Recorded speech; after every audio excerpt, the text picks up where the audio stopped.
Hi, Tim Leffel here, author of A Better Life for Half the Price. I'm in my hometown of Guanajuato that I live part of the time. I've been here 3 of the last 5 years. I did one of these videos a couple years ago when the book first came out, and it was in my dining room. My house is full of tile, and I got some flack for there being too much reverb, too much echo.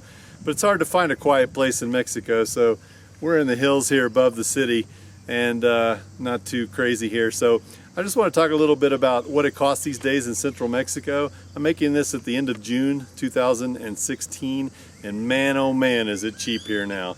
The dollar is very strong. US dollar is very strong right now. The Mexican peso is very weak.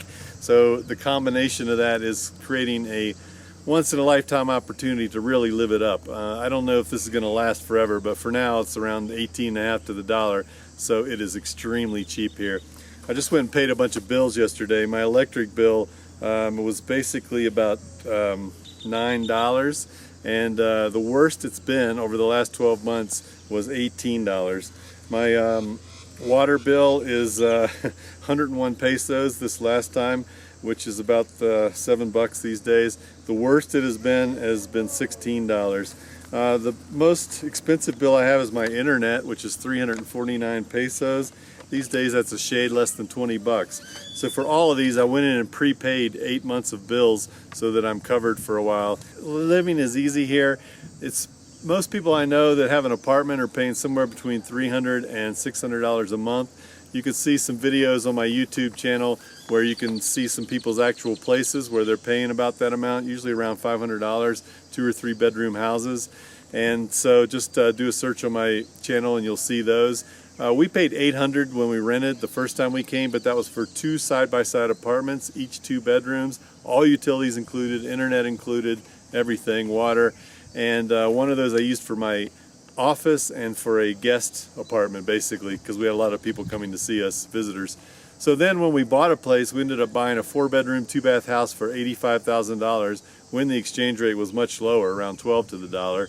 And we put another 20 or so into it, fixing up the kitchen and whatever. So now we have a really nice house that we own free and clear for a total of about $105,000, including everything we did to it. And so my expenses are pretty minimal. I have one of the best paid maids in town, and she makes $14 for cleaning our house top to bottom, 4 bedrooms, 2 baths. Takes her 4 or 5 hours. She washes the dishes, cleans the sheets, all that kind of thing. I have a handyman. I pay 50 pesos an hour. These days that's about $3. And he does a fantastic job. I can call him up whenever I have a problem. He comes over and fixes it. I'm going to get a haircut later today for less than that, 40 pesos. It's about $2.50 these days. Went and bought a 6-pack of beer last night. It was $4 for Negra Modelo. Very good Mexican beer. I might go to a baseball game this afternoon. That's about $1, a local minor league team. And on it goes.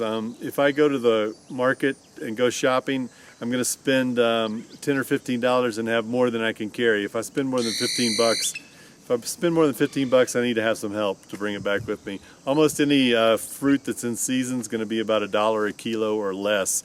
If oranges are in season, it's 3 kilos for 10 pesos, which these days is about 60 cents.